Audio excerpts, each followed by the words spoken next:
Okay, guys, we left off with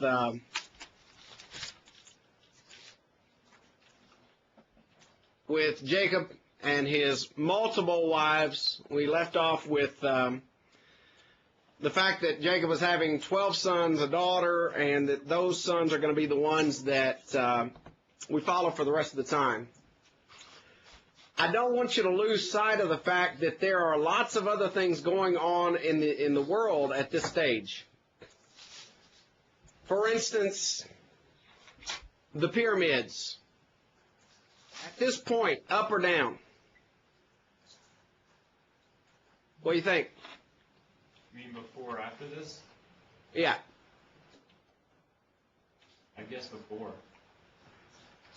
They were already being constructed during this time. In fact, we think that the Joseph account is when they were finishing one of the major pyramids that we still have around us today.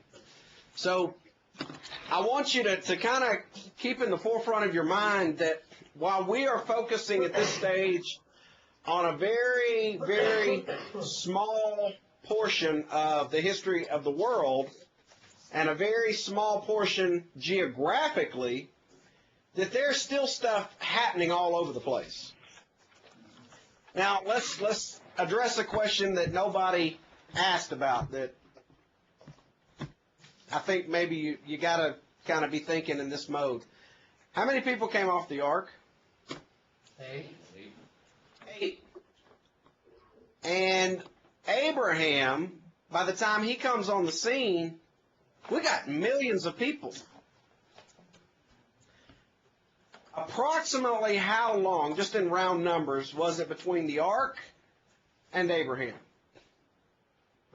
500, was it? Yeah, round numbers, 350 to 500 years.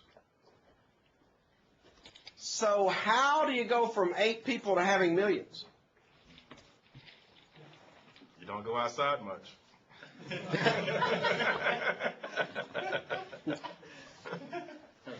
Another way of looking at it, guys, is how old is the United States of America?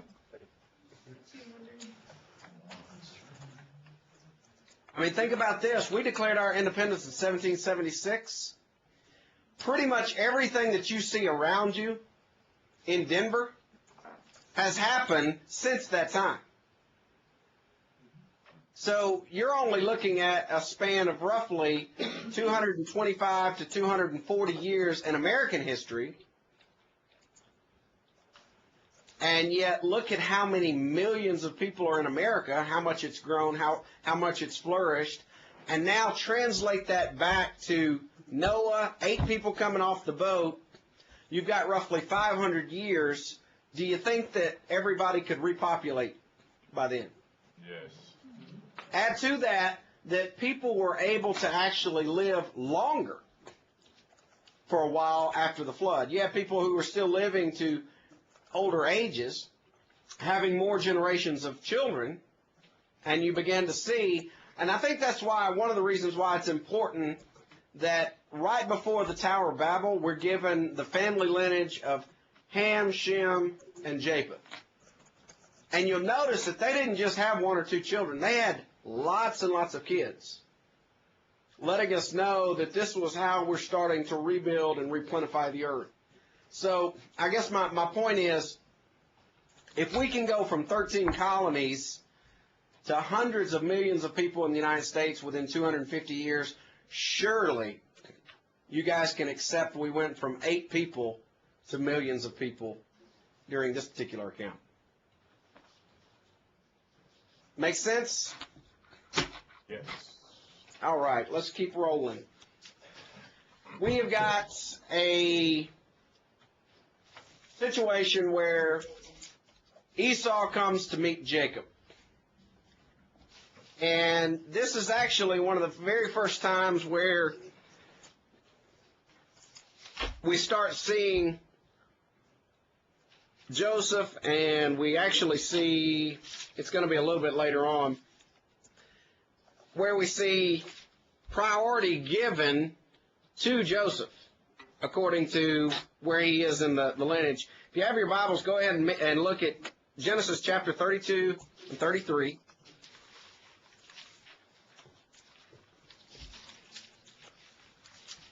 we've got the incidents where Jacob thinks his brother Esau is going to absolutely just waylay him. So what does he do? What does he send? Gifts. Gifts. Hey, I'm going to buy my brother's love. He sees Esau's people coming. Now look at Genesis chapter 33, starting in verse 1. Jacob lifted his eyes, looked, and there Esau was coming, with him 400 men. So he divided the children among Leah, Rachel, and the two maidservants. He put the maidservants and their children in front, Leah and her children behind, Rachel and Joseph last. You see the priority ordering there? So already at this stage, before Benjamin is even born, we have a preferential treatment of Joseph. They're put in the back. Because basically, if you're going to kill somebody, we put them in the front. Those that we love and want to protect, we put in the back. And that's what you've got here. Esau comes and basically he says, look, I'm not going to kill you. We're going to get along. There's a massive family reunion. And then in Genesis chapter 34, we kind of have an oddball chapter. The Dyna Incident. Somebody give me in your own words kind of what happens here. Yeah. The prince of Shechem defiled Dinah. Okay. From there, there was vengeance on the Shechemites, and they slayed all the Shechemites. How did they do it, though? They circumcised them. Exactly. And, while the guys were in pain, they killed them all. So they deceived them. They deceived them. They said, hey, if we're going to get along together, what we're going to have to do to make this all better is circumcise you. They allowed them to do it, and it was during their healing period that they then realized, they rose up and they were able to slay them all. We move into chapter 35. Here we have the death of Rachel as she is giving birth to who? Benjamin. She wanted to call him Ben-Oni, which means what? Son of my sorrow. Son of my sorrow, and yet Jacob changed his name to Benjamin, son of my right hand. So we've got Benjamin and Joseph have the same mother. Then we have 10 other children who are either the children of maidservants or Leah. And that's basically, at this stage, where everything is going to pick up. Jacob's 12 sons are listed starting there in verse 23. Now the sons of Jacob were, to Leah, we got Reuben, Simon, Levi, Judah, Issachar, Zebulun. The sons of Rachel, Joseph and Benjamin. The sons of Bilhah, Rachel's maidservant, were Dan and Naphtali. The sons of Zilpah were Gad, Asher. So here are the 12 sons that we're going to start following from this point on. Look in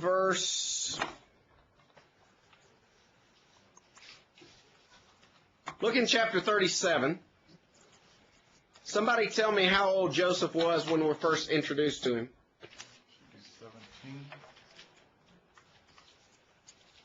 17. He's 17 years old, verse 2. Now, if you want to preach a sermon that is biblically based and that gets across the point of getting your kids to where they need to be, guys, this is a foundational point right here. Joseph is 17 years old when we're first introduced to him.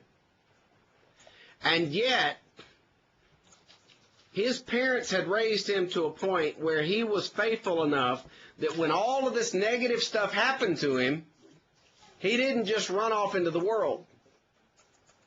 He remained faithful to God. So you got a 17-year-old, and I do want us to at least take a little bit of time and look at the account of Joseph, because I think it is, to me, it's one of the most beautiful examples of providence that exist. God is taking a single person. He is using him in such a way that it's absolutely amazing how he takes the family of Jacob out of the promised land, down into Egypt, protects them during this famine, and then they multiply to where Moses is then going to need to lead them out of Egypt. Joseph grows up. 17 years old, he has dreams. The initial dreams, he's basically telling his brothers, you're going to bow down to me.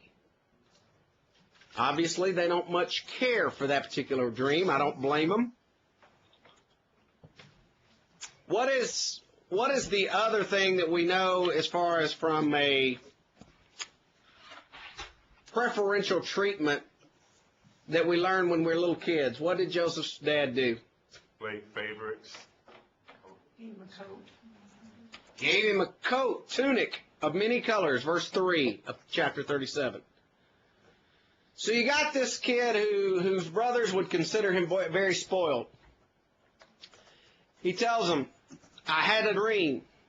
In fact, if you look specifically, I'm going to start in verse 7. Actually, we'll start in verse 6.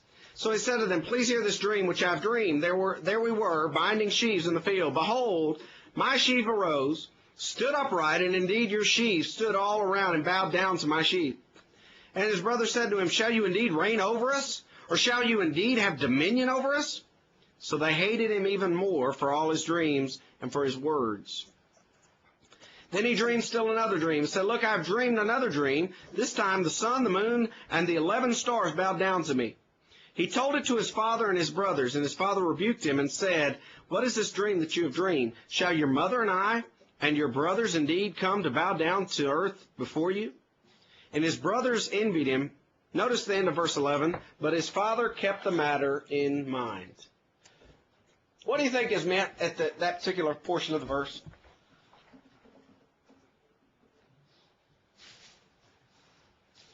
Dad doesn't know what's going on with these dreams, but what?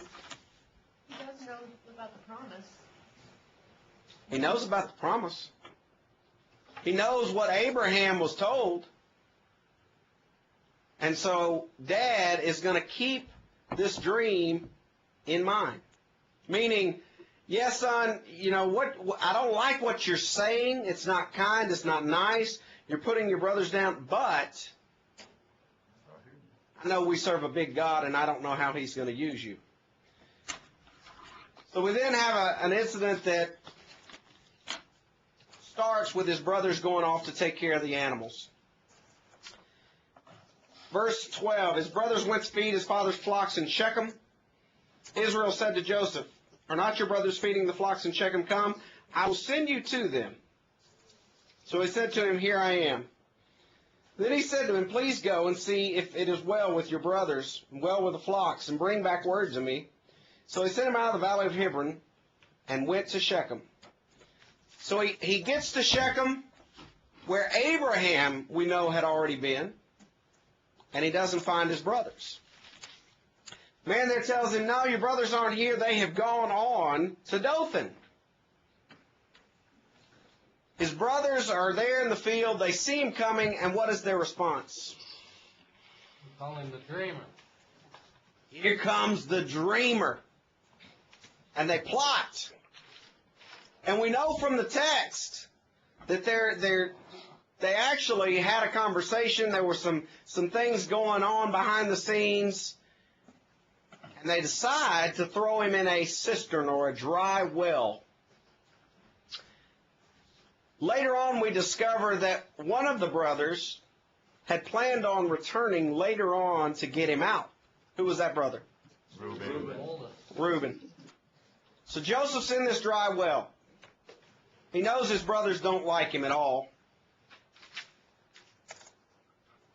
And then what happens? They sell him. They say, you know what? Rather than us just throw him in a dry well, let's make some money off of him. So there's this band coming down. They see a caravan. Notice verse 27. Come and let us sell him to the Ishmaelites, and let not our hand be upon him, for he is our brother and our flesh. And his brothers listened. So this is Judah who is saying these words. So they decide to sell him into slavery. The Midianite traders passed by. So the brothers pulled Joseph up. He lifted him out of the pit. They sold him to the Ishmaelites for 20 shekels of silver. And they took Joseph to Egypt. A couple of points to be made here, guys, that I don't want you to miss. Number one, when we read an account like this, it's very easy for us to kind of whitewash it and to not really make it human. But you got to realize, I suspect Joseph in that hole was literally screaming for his life. Didn't know if he's going to make it out. His brothers, the text tells us that while he is in the hole, they're actually eating. Let's look back with me. Verse 25. Do what? Verse 25. Yeah, so they sat down to eat a meal when they lifted their eyes to the Ishmaelites coming out of Gilead with their camels bearing spices, balm, and myrrh on their way to carry them down. So here you've got a brother. He's in a hole. For all he knows, he's dead. He's either dead or his own brothers are playing one of the worst tricks they could ever play on him. They're up there eating. Now, I point that out to say that their consciousnesses had to have been seared pretty hard. For whatever reason, Reuben is not on the scene right here. I don't know if he'd gone off since he's the oldest, if he's tending to the sheep, but we do know that he's out of the picture. We do know that Judah says, hey, let us sell him. Verse 29, Reuben returned to the pit, and indeed Joseph was not in the pit. He tore his clothes. He returned to his brothers and said, the lad is no more, and where shall I go?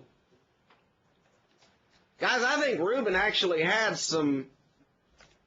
a little bit of moral standing to him. He looks down in the pit, and he is so distraught, he literally tears his clothes. Now, that was what they would do in those times, during times of grief or sorrow. It was an expression of basically depression. They would rent themselves. He looks down, he says, where am I going to go? I can't go home and tell Dad. I'm the oldest. I'm going to take the heat. Where is Joseph? So they come up with a plan. They take the coat of many colors, they soak it in goat's blood to further their deception. Now again, the point here being, all of us know this, and we've all heard sermons about it. When you start one lie, you're going to have to back it up with a lot more, aren't you? So what they're doing is they're basically weaving this web of lies. They soak the tunic in blood. They go and they show it to Jacob. Look at verse 32. Then they sent the tunic of many colors, and they brought it to their father and said, we found this. Do you know whether it's your son's tunic or not? Guys, they knew. I mean, they'd been looking at that coat of many colors for days on end. They knew that was his. That was the coat that caused them so much of their hatred to Joseph. Verse 33, he recognized it. He said, it is my son's tunic. A wild beast has devoured him. Without doubt, Joseph is torn to pieces. Jacob tore his clothes, put on sackcloth on his waist, mourned for his son many days. And all of his sons and all his daughters arose to comfort him. But he refused to be comforted. And he said, for I shall go down into the grave to my son in mourning. This his father wept for him. Now the Midianites had sold him to Egypt, to Potiphar, an officer of the Pharaoh, the captain of the guard. I would point out, by the way, the text does say that he had other daughters. And we talked about 12 sons and a daughter. Often, a lot of times, some of the other children, it's kind of like Adam and Eve. Genesis 5, verse 4 says they had other children after Seth. They had sons and daughters. We don't really hear a whole lot about them, but we do at least know that they're touched on or at least accounted for there. Comments, questions so far?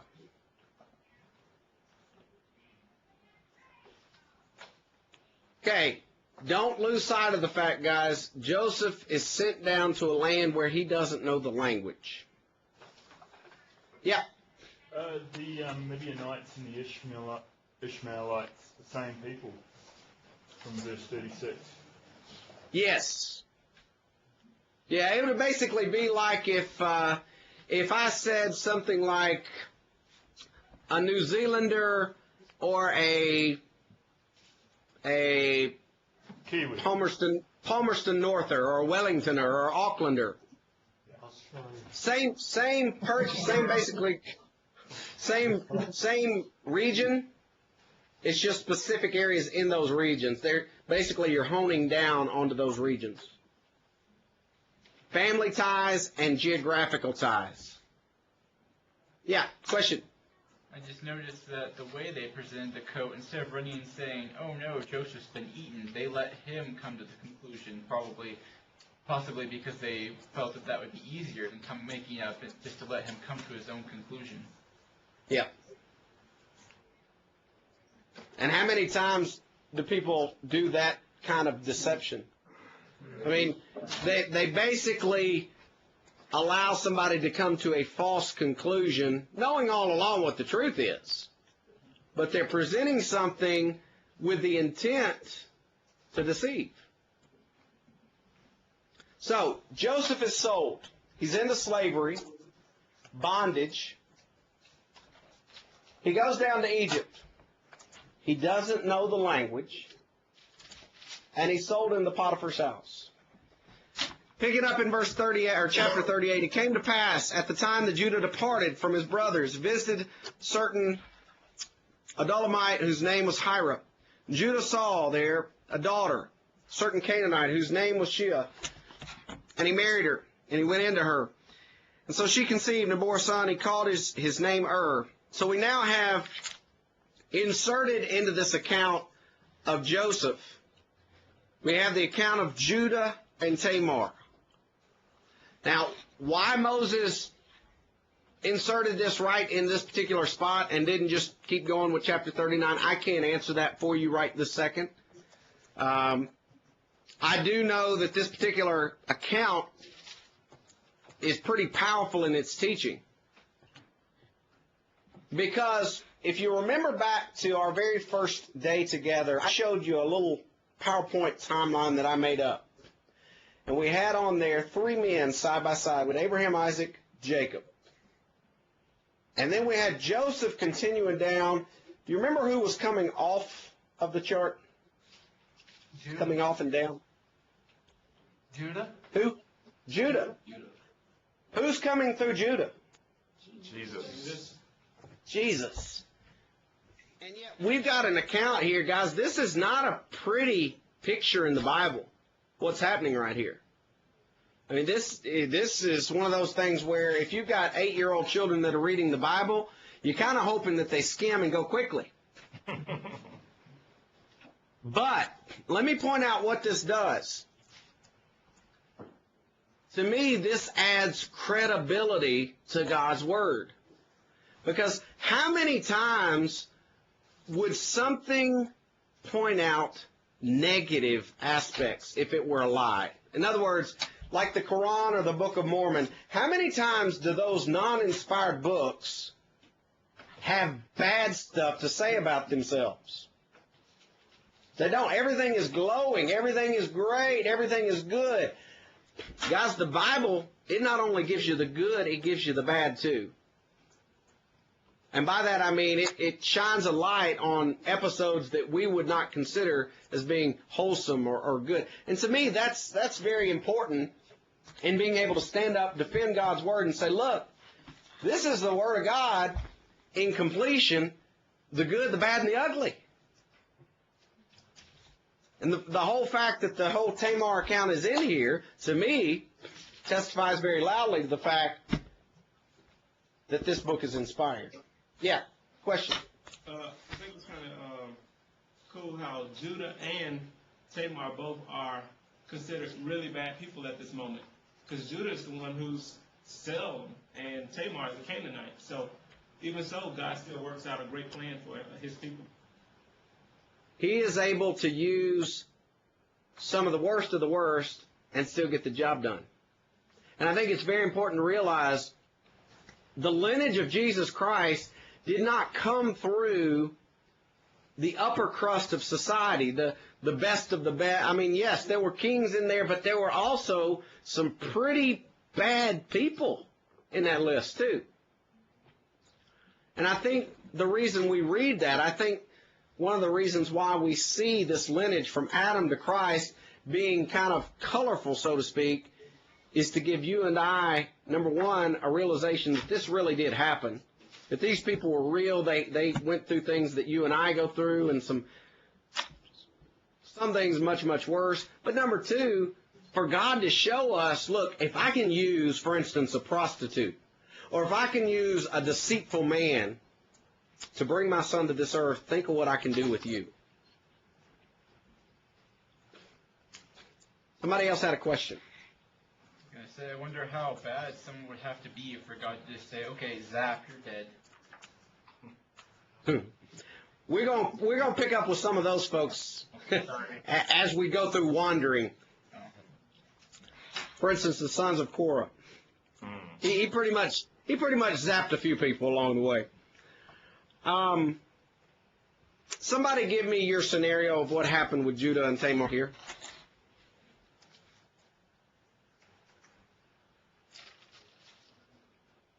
Have you ever read this account? Yes. Okay. Basically what? Traded a goat for sex. Okay. And then he tries to do what, though? Deny that it happened. Deny that it happened, but she had outfoxed him. What did she possess that basically turned the tables on him? The staff and Yeah. was it his ring? Look at verse 25, guys. When she was brought out, she sent to her father-in-law, saying, by the man to whom these belong, I am with child. And she said, please determine whose these are, the signet, the cord, and the staff. She had the goods on him, literally. So he's sitting there looking at his own stuff, realizing he's had relations with his daughter-in-law. Now let's back up just a little bit. I want us to kind of touch on a couple of things. Back up to verse 8 with me. Judah said to Onan, go into your brother's wife, marry her, raise her up a heir to your brother. All along, we've got this situation where Tamar's husband died, and what was supposed to happen? Brother's supposed to marry. The oldest. Brother's supposed to marry him. What'd brother do?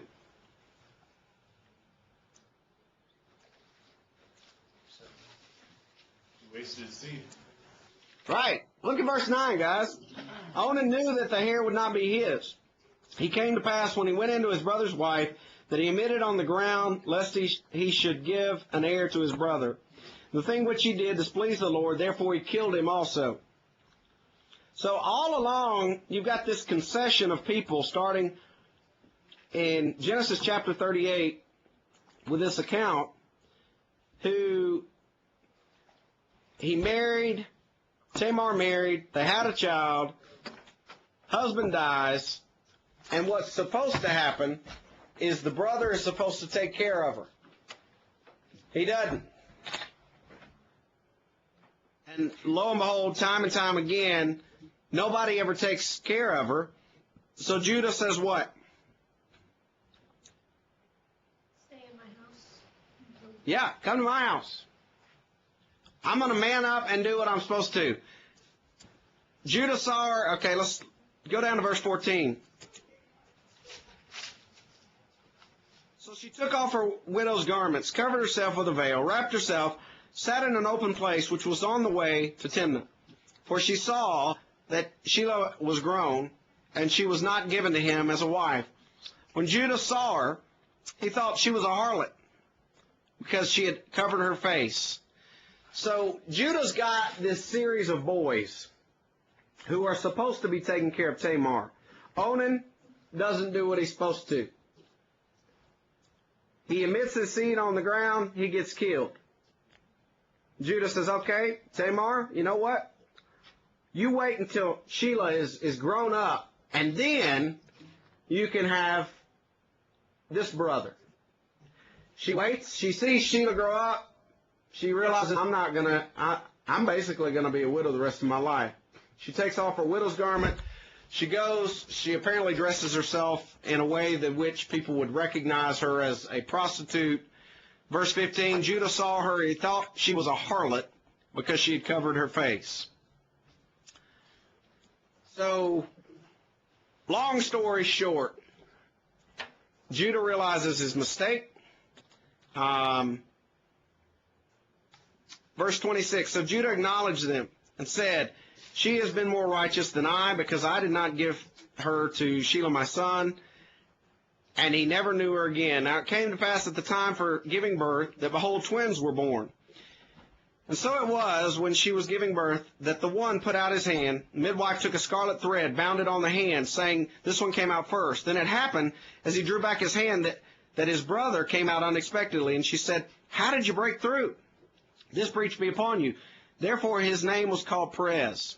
Afterward his brother came out, who had the scarlet thread on his hand. His name was called Zerah. So that is the lineage that we're eventually going to find giving Jesus Christ. Moses inserts this little account for us to kind of keep us up to date on what's going on. It's almost kind of like you start the account of Joseph, and he basically says, okay, we're going to take a real quick, short little intermission. We're going to keep your mind focused on Judah for just a second, because Judah is going to be a central character. Okay, now we go back to Joseph. Genesis chapter 39, Joseph had been taken down into Egypt. Potiphar, an officer of the Pharaoh, captain of the guard, an Egyptian, bought him from the Ishmaelites who had taken him down there. What happens with Potiphar?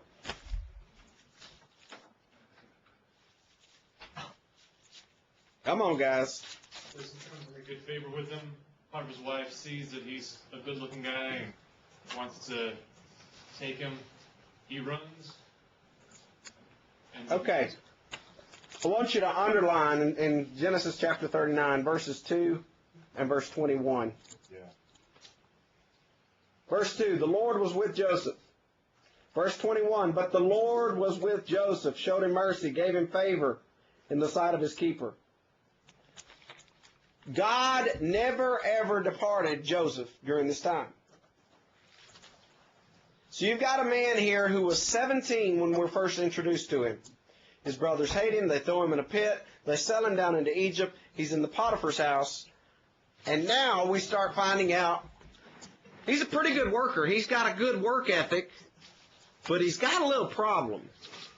And that little problem is called a woman who keeps coming on to him. In fact, if you've ever studied this text, let's pick up and start Genesis chapter 39, verse 3. The master saw that the Lord was with him, and that the Lord made all he did to prosper in his hand. So Joseph found favor in his sight, served him. Then he made him overseer of his house, and all that he had he put under his authority. So it was, from the time that he had made him overseer of his house, and all that he had, that the Lord blessed the Egyptian's house for Joseph's sake. The blessing of the Lord was on all that he had in the house and in the field. Thus he left all that he had in Joseph's hand, and he did not know what he had except for the bread which he ate. Now Joseph was handsome in form and appearance. And it came to pass after these things that the master's wife cast longing eyes on Joseph, and she said, lie with me. But he refused, and said to his master's wife, look, my master does not know what is with me in the house, and he has committed all that he has to my hand. There is no one greater in this house than I, nor has he kept back anything from me but you, because you're his wife. How can I do this great wickedness and sin against God? So it was, as she spoke to Joseph, day by day, that he did not heed to her, to lie with her, or to be with her. So apparently she continually was coming on to Joseph. And yet he had enough sense to realize, look, your husband's given me everything. I'm running this house. The one thing he has not given me is you. What was Potiphar's job? He was an officer, and, a captain of Pharaoh's. Okay. What were many of the men who were around the Pharaoh, what happened to them, physically speaking? Became eunuchs. Yeah. Castrated. Yeah, a lot of the guys who were working very intensely, basically to serve on the cabinet, so to speak, to use modern day terminology, to be in the Pharaoh's cabinet, more than likely you were giving up some things, so to speak. So you got the captain of the guard here who is probably a eunuch and maybe could or could not have fulfilled his wife. And so she's seeing this young guy who is probably by this time, I'm going to put his age at roughly 18 to 20 years of age. 18 to 20 years of age, she looks at him, she thinks, man, we're here all by ourselves. How many preachers in the Lord's church do you think have committed this sin right here with of Potiphar's wife? Let me rephrase the question to you. How many preachers of the church do you think view internet pornography on a weekly basis? That changes things, doesn't it? Changes things a little bit in that all of a sudden we've gone from talking about sexual relations with Potiphar's wife to something that real people struggle with on a real basis.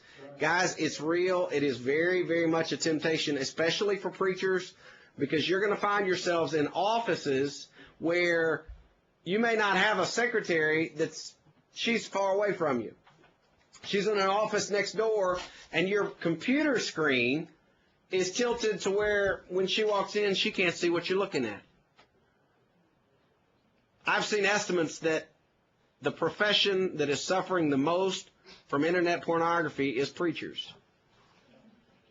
I tell you that as kind of a challenge and as a wake-up call that if you don't get a grip on yourself, this internet, it can be used for some great stuff, but it can also be a downfall.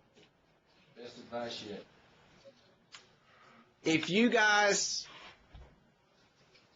think that you're immune to it, let me strongly, strongly, strongly encourage you to think otherwise.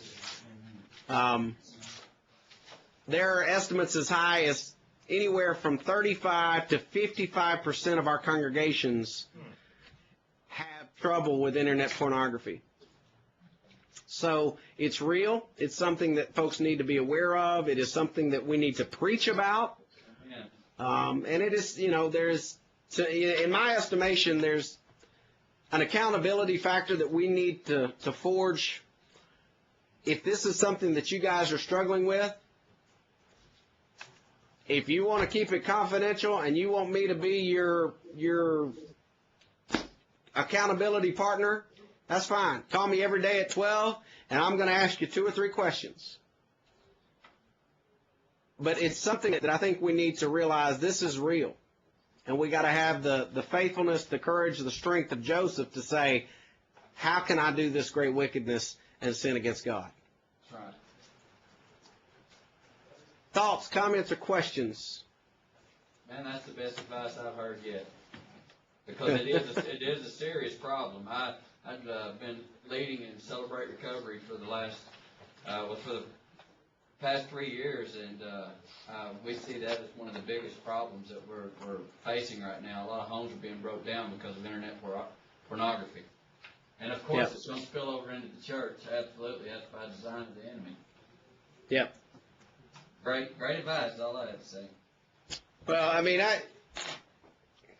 go ahead. Yeah, and I noticed I remember a good time in school where people just don't think that that's a sin. But when you look at what Jesus says, just lusting after it, that's the beginning. And I remember myself as a youth actually looking at it, and I had to tell my friends, hey, I need help. And it actually helps. As a matter of fact, there's a church in Jackson, Tennessee, that had a whole group where all the men worked together. They had a software for the computers, and they had classes where they helped each other that actually fessed up to saying, I have this issue, brothers help me, and they actually worked together. As a matter of fact, that was one of the strongest groups I saw at that church. Yeah, guys, it's real in that there's such a big problem with it that there are now lots and lots of software programs where if you're struggling with this, basically you install this program, and let's say that you name me as your accountability partner. I set a password, and anytime your computer goes to a site where you shouldn't be on, it sends me an email. And it lets me know that you are surfing in places you don't need to be. Personally, I think, let me make sure everybody understands, I'm not a crossroads guy. I'm not into this whole, accountability as far as Christianity. But I do think accountability, if you have an addiction problem, is a good thing. And it affects all ages, it affects all races, it affects all income levels. And, here in our own office, we've got an office suite. If you guys are ever in Nashville, come by, take a look. We've got a really nice office suite.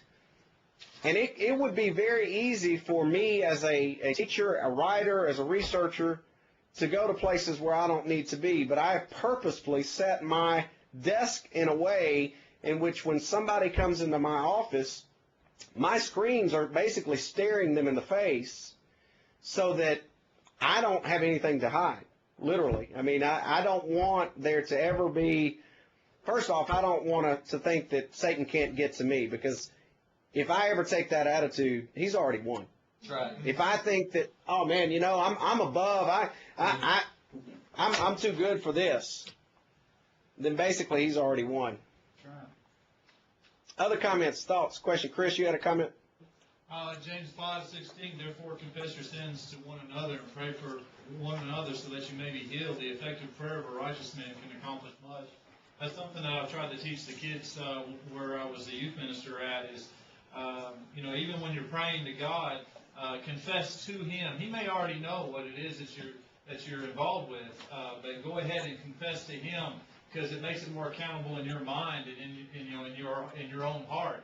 But even so, yes, you've got somebody in confidence that you can take this to, like you have already been describing. That's even better. And I don't think we utilize that and encourage it enough among brethren. And because a lot of times, even in what we might call the simple sins or the not so bad sins or something, people struggle with gossip or with lying or maybe they're using things that they shouldn't be using. But the world tends to say, oh, that's okay, and then the church tends to say, oh, well, we can handle that. But internet pornography, oh no, right. A lot of people are afraid to do that. Right. Yes, sir. I tell you, my brother-in-law told me many years ago, he said, one of the things that's going to help you out when you're married is to make sure you're upfront with your spouse on those things. Amen. And set those limits. That's right. For a matter of fact, me and Bunny, right after we first got married, we said, that's not going to be a part of our relationship. That whole world of it will not be a part of our relationship, and that is going to help, because when it comes to sins, one, it draws you away from everybody else. Then second, it consumes you, and before you know it, you're fighting against what's true. My wife and I, we have a very standard policy when it comes to these kinds of things. That is, we share our passwords. Actually, let me restate that. We actually use the same password for things like Facebook or for email or whatever, so that I know anytime she would like to look on my Facebook page, she is more than welcome to. And likewise, back and forth. And it's not that at this stage in our marriage we don't trust each other, because thankfully we do, but there's that added sense of my wife is going to see anything and everything any correspondence that I have between me and other females or me and anybody, and I would strongly recommend you guys setting up something in your own relationships where that trust factor is there. Because that's, you know, to me, I go to sleep every night with a great feeling because I know, number one, that I'm going to heaven and I've got a mate who I love, who trusts me, and who is also caring enough, wanting me to get to heaven. And those two things are, you can't buy that, literally. Amen. Yes, sir. Going along with that and getting kind of personal here, I think as leaders in the church, we have to make sure we set rules for ourselves as to our interaction with other people too. Because if we're counseling somebody, Keely and I agreed way back before we were married that if we ever have to, if I get in a situation of having to counsel somebody of the opposite gender, that she'd be there with me.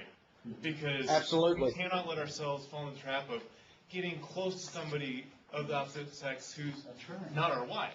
Even, emotionally, absolutely, bonds up, and then things become easier, and before you know it. So that's something that we set guidelines for ourselves in. I think great. Let me share. Some of you guys know that I do some speaking on the weekends, and one of the questions that congregations will always ask me, aside from the "how much do you charge" question, which is usually first, they always want to know, do you want a hotel or do you want to be put up in a room or stay with somebody? And I used to, the first 5 years that I spoke, I would always say, I don't care, whatever you want to do, that's fine, and I spent a lot of nights in very kind Christian people's homes. I met some of my most favorite people that way. But I've stopped doing that. And it is very, very, very rare the case that I will stay in somebody's home because of what you were just talking about. And that is, this has happened to me 2 or 3 times where, for instance, I'll stay with somebody and the husband gets called away for a job on Saturday. And so it's just me and his wife there all day Saturday. Or maybe they have a 17-year-old daughter. And for whatever reason, the parents have to run out and go do X, Y, Z, and now it's me and their daughter. Those kind of situations, guys, we don't even need to put ourselves in, much less have any kind of talk going around as far as us being in that kind of a situation. So let me strongly encourage you, especially the males in the room, do not ever find yourself alone in a counseling environment with a woman without your secretary or your wife physically where they can hear or at least have an open door where they're somewhere nearby to know what's happening. Yeah, Keely. Well, one thing that I pull from this chapter is that even though Joseph didn't do anything, Potiphar's wife had the capability of totally trashing his reputation. And I found myself in a situation, I was probably 15, 16, where a guy asked me, can you help me? I'm singing a song for my wife. I'm going to put it on a CD. Our anniversary's coming up, and it's a duet. Will you sing it with me? I was like, okay, sure. Well, the place he told me to go was at his work. So I thought, okay, great. But he took me into this room where, there was a karaoke machine set up that would record our voices and stuff. Well, it's down in a basement in another building. I'm going, oh, this doesn't look great. And so the next day, that was like a day we were going to rehearse. The next day, I just asked my little sister to bring her homework with her and come down with me because, he doesn't need somebody looking at this and saying, wow, what's up with him? He says he's a Christian or people just talk. People get the wrong idea. And you also hear of situations where the woman will falsely accuse the guy. And it's just, Very, very wise woman. I would point out, too, on this particular sin, to kind of bring us a little bit back to some of the text, chapter 39, notice that when she comes on to him, look at verses 12 and 13. Actually, I'll back up in verse 11. But it happened about this time when Joseph went into the house to do his work, none of the men of the house was inside, so they're alone. She caught him by the garment, saying, lie with me. But he left his garment in her hand and fled and ran outside. So it was when she saw that he had left the garment in her hand and fled outside.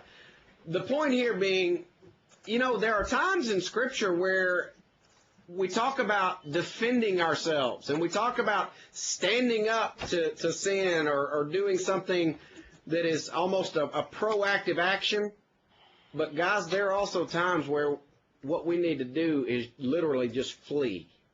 Amen. Literally just leave our coat in their hand and get out of the building.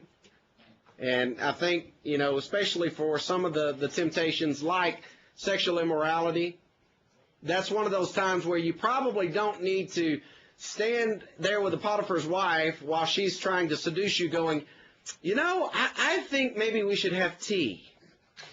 No. Now, what you need to do is get out and keep yourself spotless in the sight of God. Amen. Comments or questions, thoughts? Okay, so we all know Potiphar's wife comes on to him. He leaves his coat. He is basically charged with what crime? Rape. Rape. He's charged with rape. Now, he is charged wrongfully with rape, but as we said in verse 21, the Lord was with Joseph. So even though he had something really rotten happen to him, guys, I take a lot of comfort in that. There have been times in my own life, for instance, I had some guys who tried to rescind my doctorate degree because they found out I was going to go work for a Christian organization. They felt like that was such a slap in the face of that university that they wanted to literally take my degree away from me. And that was one of those times where I'm sitting here the whole time thinking about Joseph going, you know what? He went through some garbage, but God was with him the whole way. Even though he was wrongly accused. Yeah, Chris?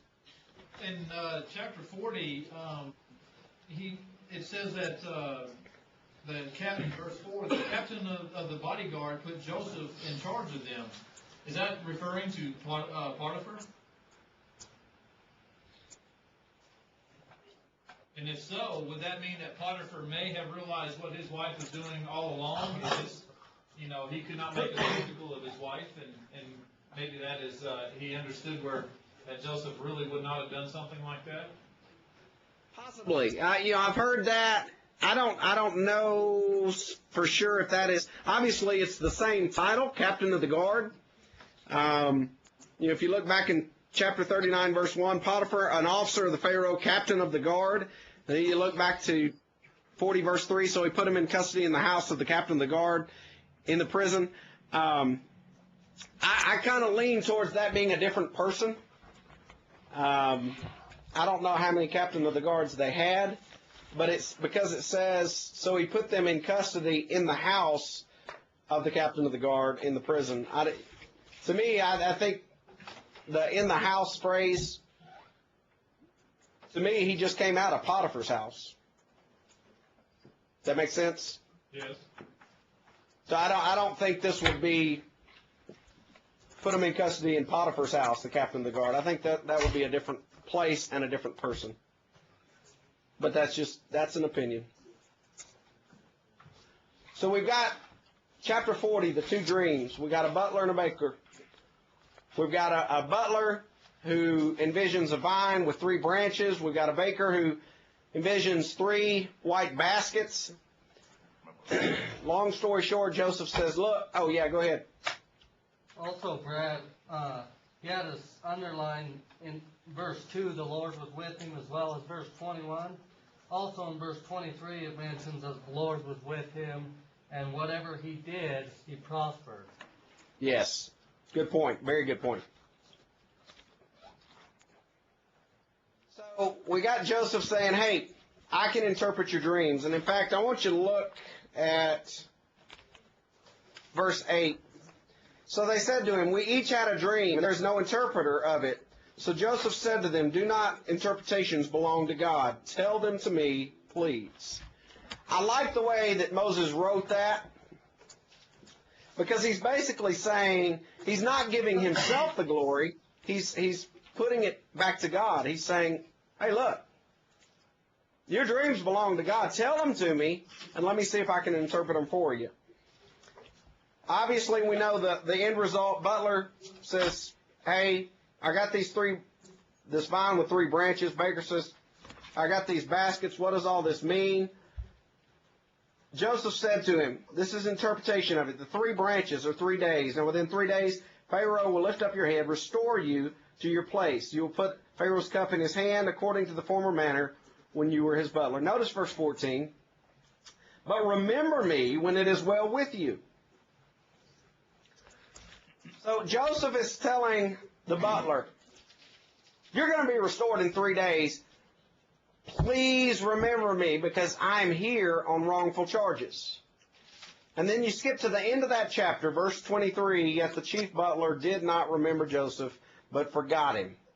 If you look at the very next verse in chapter 41, it came to pass at the end of 2 full years. So he's down there for an additional 2 years. Now, if you want to know what kind of prison situation this was, all you have to do is look in chapter 41. Look in verse 14. Pharaoh sent and called Joseph, and they brought him quickly out of the dungeon. He shaved, he changed his clothes, and he came to Pharaoh. Obviously, they had to clean him up to make him presentable to Pharaoh. That's like coming to Bear Valley. Yes. Yeah. I realize that prior to this particular exercise, some of y'all did not shower or shave. But guys, realize our prison system today, I don't think anybody is really doing hard time today.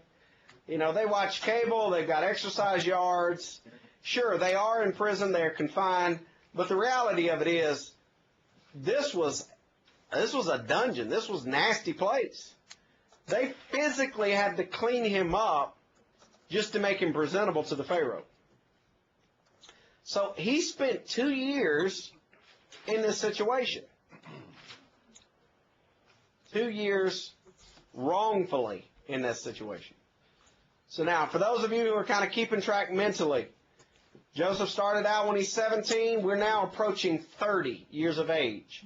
And yet this whole time, this would be the time in the Church of Christ when most people leave the church. From 18 to 30. You look around the churches, folks, our 20-somethings are gone. And yet he's remaining faithful to God. We got to learn something from this man right here.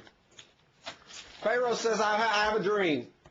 And all of you in here know his dream. He dreams of cattle, fat and skinny cattle. He dreams of corn, full stalks and dried up stalks.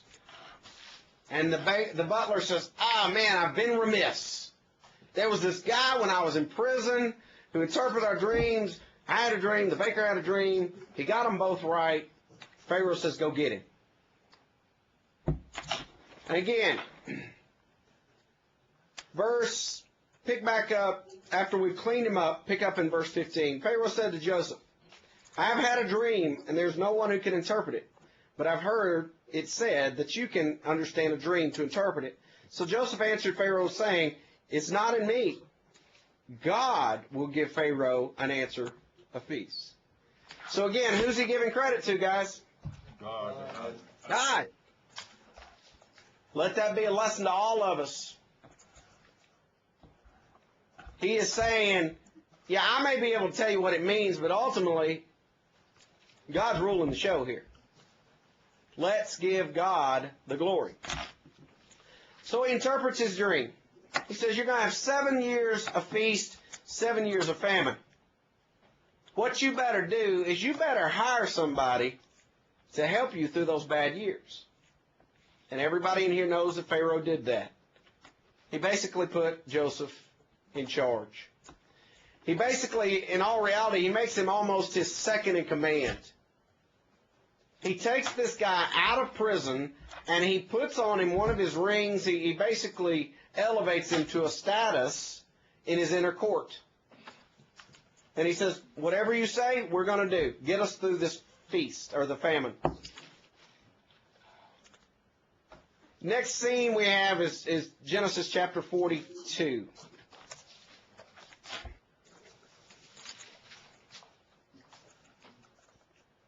Genesis chapter 42, so we've had him rise to power.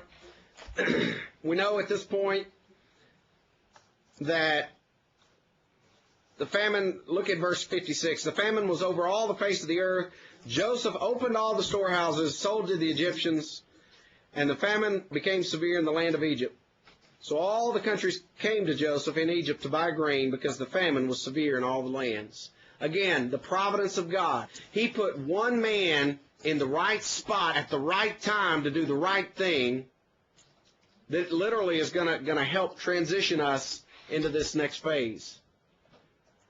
And I say that because, guys, I think far too often in our lives today, we look back at people like, let me throw out some names, see if these ring a bell.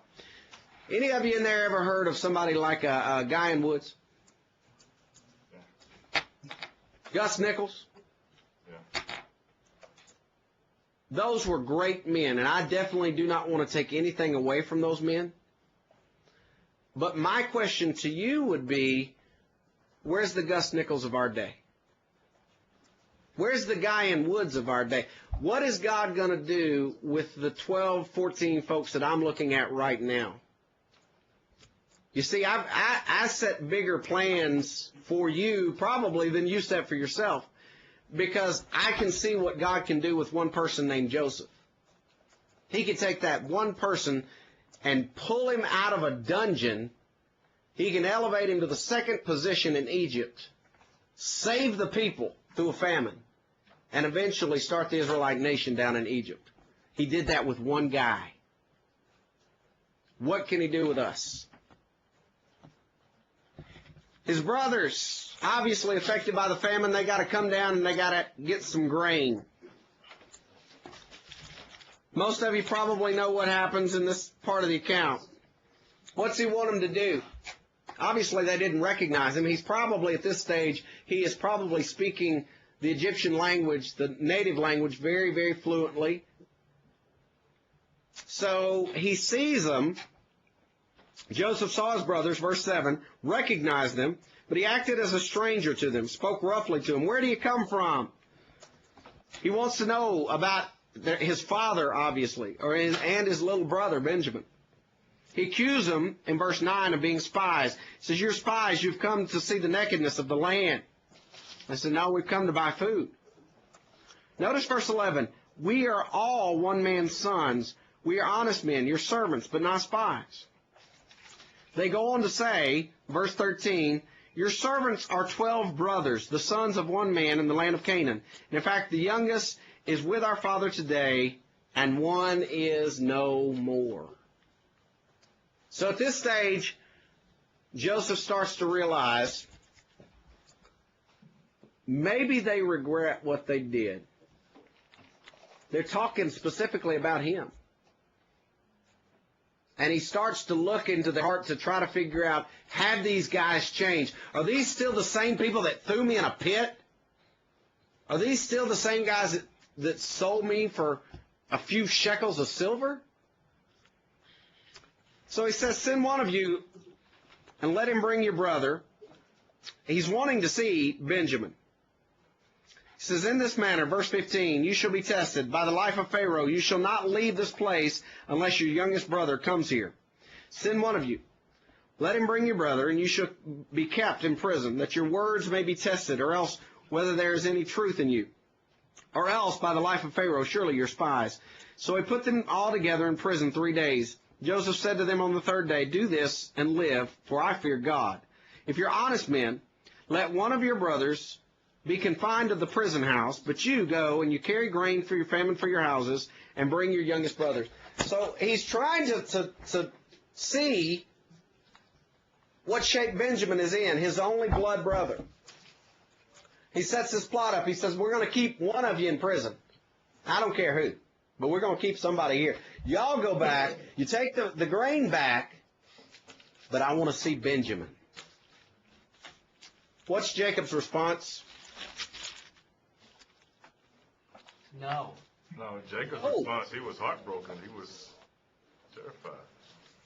He basically, he's grieving again. He's like, look, I've already lost Joseph.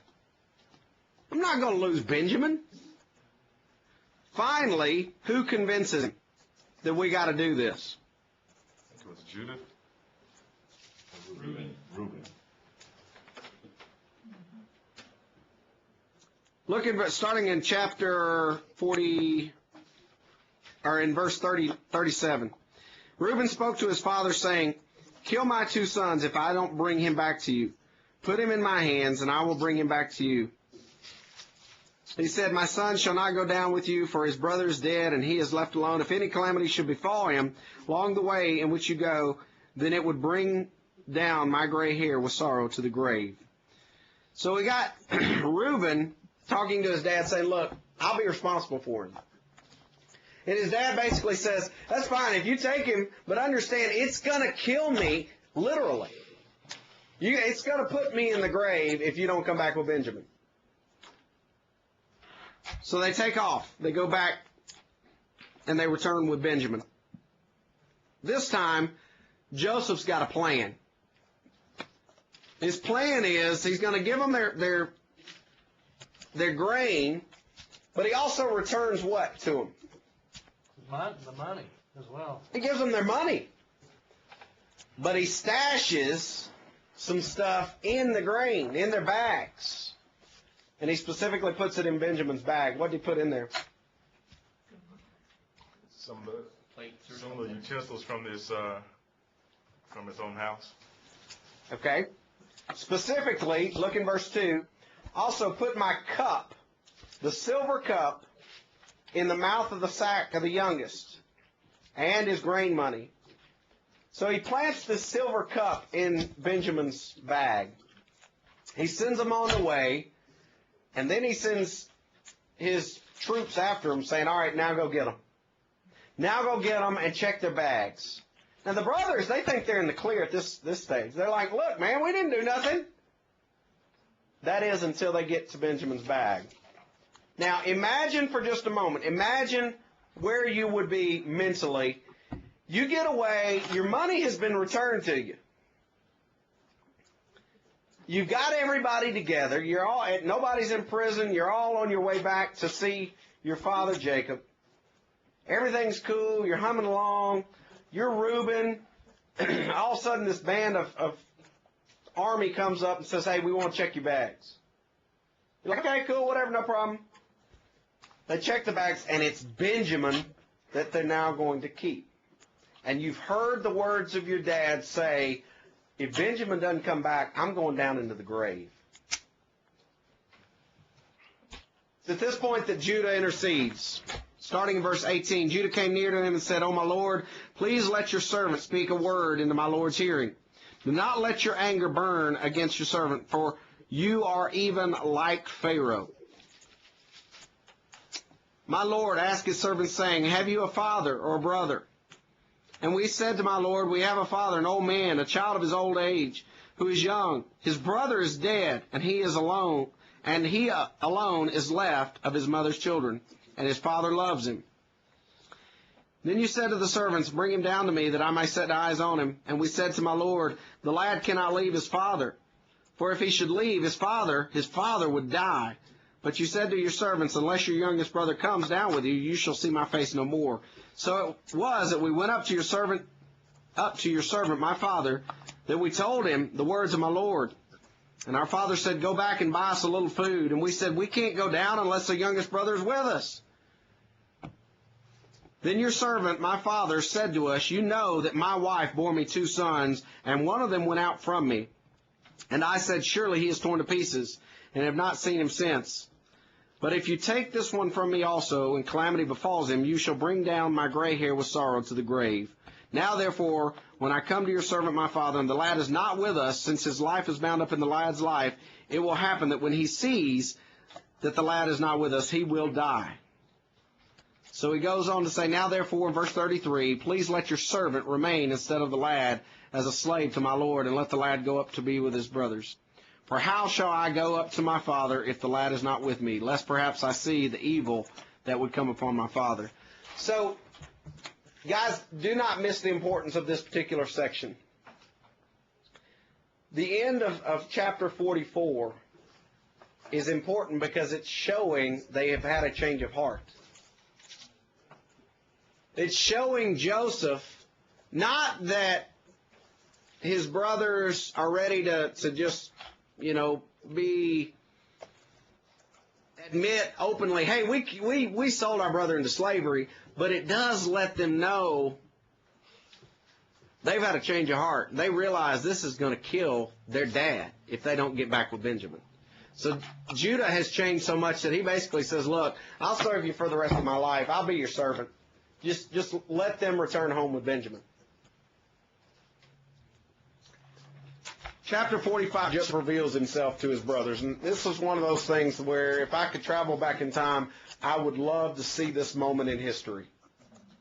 Because this had to be one of the most emotional and yet most amazing moments when Joseph, he starts basically, at first he's trying to hide it from everybody. And he starts talking and then he realizes and he says, clear the servants out of the room. Now you got to imagine if you're one of the brothers and the second in command says, get everybody out of here. You're kind of looking around going, oh great, where's the sword? Where's my head going to roll? And then he expounds to him and says, I'm your brother. That's got to be one of the most amazing points in our history. As far as you got this guy who all along has been waiting and waiting and waiting, and God's using him and using him and using him, and now he finally gets to say, it's me. Go get Dad. And they do. Comments, thoughts, questions? Yes? About chapter 44. Do you think there's any significance that it was Judah who intercedes for his brothers? For Benjamin, I was just thinking about, Christ interceding for us being descended from Judah. No, I think that was a very, very specific point, being Judah's line. I think, to me, the way I start reading Genesis from about Genesis 12 on is I want to see those two lines. I want to see Judah, and I want to see the line of Joseph, or Abraham, Isaac, Jacob. Because to me, that's, when you follow those two lineages, you got one where the story's happening up here, and we're reading about Joseph, and we read about Moses, and the whole time, the lineage of Judah is quiet, and every once in a while we get a sprinkling just like this. And I think it's kind of that reminder. Who's coming? Who's coming? Who's coming? Christ is coming. Good point. Other thoughts, comments, questions?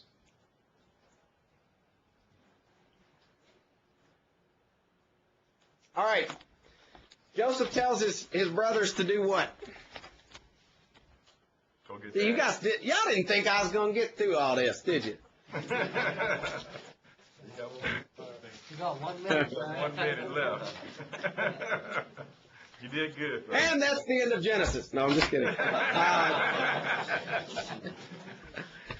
He tells him to go get Jacob. Now, can you imagine being Jacob? Some of you guys probably heard about the little girl that was away for 18 years, Lake Tahoe, and then suddenly she shows up, and all of a sudden her parents realize their daughter's still around. Imagine that with even a bigger, hey, not only is your son still alive, he's second in command in Egypt. He wants you to come down there. He's going to take care of the family for forever. And on that note, guys, what I want you to do between now and Thursday is I want you to become extremely familiar with the last few chapters of Genesis. Realistically, we got through about Genesis 46, 47. I want you to become very familiar with the remaining chapters of Genesis and start getting into Exodus, because we're going to make that transition on Thursday. We're going to realize how Joseph got us into Egypt, and now Moses is going to carry us out of there. Again, it's a beautiful picture. Hope you guys will study hard. I look forward to reading your papers. I will do my best to get them back to you in a timely fashion. I hope that you'll do your best to get them to me in a timely fashion. Y'all have a great week. I'll see you on Thursday. Bye. Bye-bye.